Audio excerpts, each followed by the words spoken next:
What's going on, guys? In today's video we're going to be jumping into part 2 of the saltwater aquarium budget build, and more specifically the lighting and filtration. If you guys are new to the series, make sure you click up in the corner and check out part 1 first, and then jump on back over to watch this video. Lighting and filtration are probably the two most important factors in a reef tank. A good light is especially important if you want to grow coral, and good flow and filtration are vital to a healthy system. So this right here is my DIY sump that I built for this tank.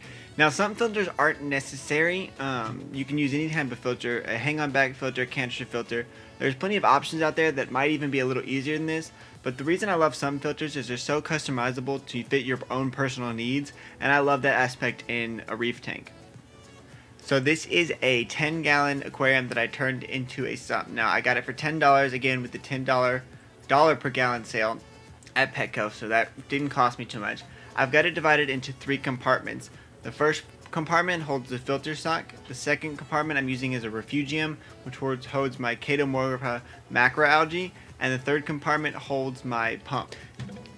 Now I've already made a few upgrades to this that I didn't initially have when I first started the reef tank that aren't necessary, but overall they've made life easier, and that's kind of what I wanted to show you with this build, is how to do it for budget and then still on a budget upgrade it. So initially I did not have the skimmer, which you see on the far right. I also didn't have this pump with the controller. Now that controller lets me control the volume being pumped and pause it during feeding times. I did have a pump in there that was working just fine, and I had it for months, but I did want to upgrade. It just gives me a little more room to work with the reef tank. The skimmer also is not necessary, but having one helps a lot. I got this for like $30 for Christmas from my wife, and it has made a big difference in the reef tank. So the middle compartment is holding, like I said, the Chaetomorpha macroalgae. Now what this is doing is it's a beneficial algae, and it outcompetes the nuisance algae in the tank for taking up the nutrients, and it helps keep the algae under control. And this is a really good thing to run in your sump, especially if you've got the space, and I know a lot of reefers do this. It's probably one of the most practiced trades in the hobby. You can usually pick some up at your local aquarium store, and they usually have some for pretty cheap. Now I'm just running a grow light on the top of this. I got this from Lowe's for a couple bucks. The better the light, the better your algae is going to grow. Again, you're trying to outcompete the algae in the tank, which has your expensive grow light, so you really want to make sure that the algae has a chance. Now another reason I chose to use a sump filter is because they're super cheap if you actually build your own. I think I built this, just including the baffles, the silicone, and the glass, for maybe $15, maybe up or closer to 20, but still that's crazy cheap. You can't even really get a hang-on back filter, especially enough for a 30-gallon tank, for that cheap.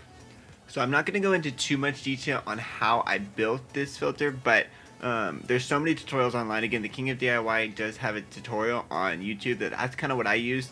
Serpent Design also has one, but it's really just glass baffles, that's what they're called, and silicone, and you can customize the sump however you want. So just do your research and kind of figure out what's going to work best for you. I just decided that I wanted to have as much space for the refugium as possible. I wish I had more space, but I really didn't want to go much bigger sump than this, just because I really don't need it. Here coming up real soon, I actually redid my sump because I decided I want to change it a little bit, and I'll show you guys that pretty soon. I made it more fancy, I painted it. This sump has worked fantastic. I'm very pleased with it. So the cord management looks a lot worse than it is, but it actually is nice. Now right here you can see the filter sock attachment that I'm running. If you saw the unboxing video, you saw that I got this for $12. It's a holder that just hangs on the back of the tank, and it holds my filter sock so I can change them out when I need to. One thing I regret doing is that pipe goes into the filter sock. I wish it was just above it. It makes it a little harder to change the filter sock, but it's not an issue at all. Now the last aspect of this sump is going to be the heater. It's nice to keep the heater in the sump because it gets it out of the way and you don't see it in your main tank. I think I got this heater for like $20 at Petco, and it's worked great so far. It's a good practice to have 2 heaters in case one goes out, but it's okay if you don't. This was my first ever sump build. So I'm actually redesigning the sump right now. This is the new sump. The other sump, again, perfectly functional. It was just the first one I ever built, and I decided I could make it better. So this is going to be the new sump. I'll go into the details of what it's going to do different later on. I made it obviously look a lot nicer. It's going to match the theme under the tank, and things like that. I wanted it to be a little bit nicer because I'm actually going to, when I redo the tank stand, I'm actually going to display underneath. There's going to be glass doors so you can see the cool filtration underneath. But this sump will work a lot better. Better refugium, quieter system. So So I'm not really proud of the way the cables look. It's safe right now. I have drip loops on everything, but right now I'm just running a power strip and an extension cord, and that has everything I need plugged into it. Like I said, when I upgrade the stand, the cable management is gonna be a lot better. I actually got a control box, which I'll show you, that I could just have switches for each of the aspects of light. Right here, you guys can see that's my controller for my pump and my thermometer. And that's just controlling everything in there. Now for the plumbing, you can see that I built this DIY overflow, which I'll show you guys in a second what it looks like out of the water, and that just takes water from the tank to the sump so it can push back into the tank without using a pump or anything like that.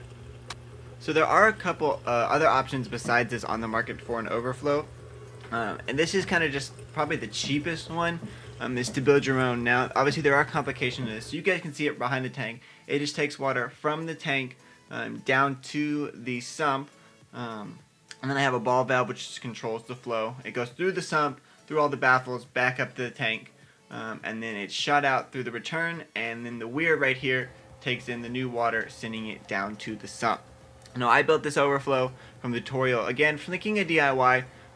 It's worked out just fine, honestly. It's definitely a cost-effective option. I will say I wish I would have drilled the tank. Being that this tank only costs $30, at first I didn't want to take the risk of cracking the tank, and I kind of regret that. Like I said, the overflow works great, but I've just had some problems with it. It can be kind of finicky. Like I said, it works. It's been on the tank for 6 months, so obviously it works.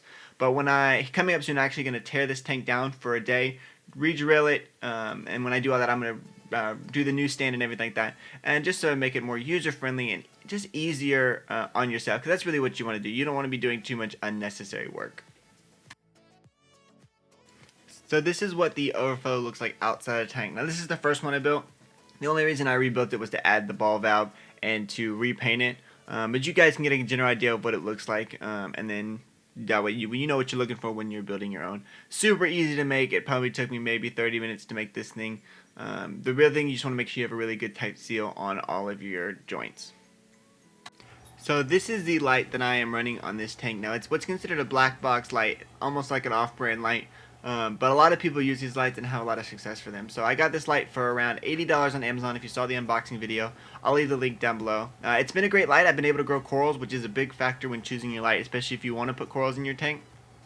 And there's a lot of good features on this light that make it a good option. So if you have a bigger option, it actually has a port that you can chain multiple lights together. So you can buy 2 of these if you have a bigger tank and connect them together right here through this port on the top. It also has cooling fans to help manage the heat so it doesn't overheat. And it's got knobs over here that you can control your whites and your blues to get the kind of desired color that you're looking for. It's worked out great so far. So it's got lenses on the LEDs to help amplify the light, and it's got a wide range of colors to give you that full spectrum of light, which you're really looking for. So it's been a very good light for the cost, and I'm really pleased with it. I definitely recommend it for this type of setup. Now for the flow inside the tank, I'm running 2 wave makers. They're the Hydro Corellia Nanos.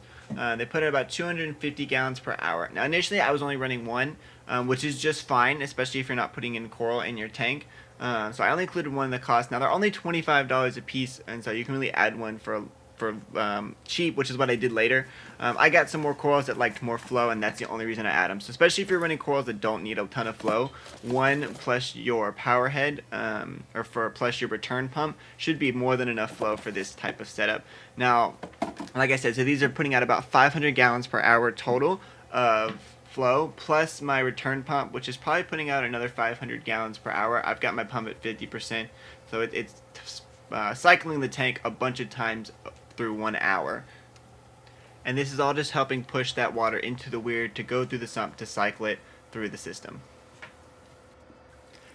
Now the light stand actually only cost me a couple of dollars to make. It's just 2 2x4s that I drilled into the stand. They go all the way to the floor to help with support. They're drilled into the back of the stand, and then they have L brackets right here which just kind of hold those angles together, and then there's 2 little eye bolts in there that hold the light in. It's a little worse looking than I wanted. Now it's functional. The only thing I really would have done different would have been maybe use 1x1s instead of 2x4s, just to give it a more slim profile, and I'm definitely going to be making it a lot more lower profile when I redo the tank here. So I know that's a lot of information in one video, but I kind of wanted to show you guys how I did this tank. The flow and the filtration are huge aspects in a reef tank, and so far it's turned out great. Like I said, this setup has been running for 6 months and I have had very minimal problems. I don't know if I've just been lucky or if it really has turned out, but I hope you guys can really do your own reef tank on a budget and get the results. Next week we are going to be talking about filling the tank, cycling, adding the rock and sand and fish. So make sure you guys subscribe so you don't miss that video and the conclusion of this series. As always, thank you guys for watching. If you haven't already, hit that like button. If you guys have any questions at all, feel free to leave them in the comments. I know I dropped a lot of information on you guys, and I hope that it was a really helpful and informative video. But again, if you have any questions, feel free to leave them below, and I will answer them as quick as possible. Thanks for watching, and I will see you guys next week.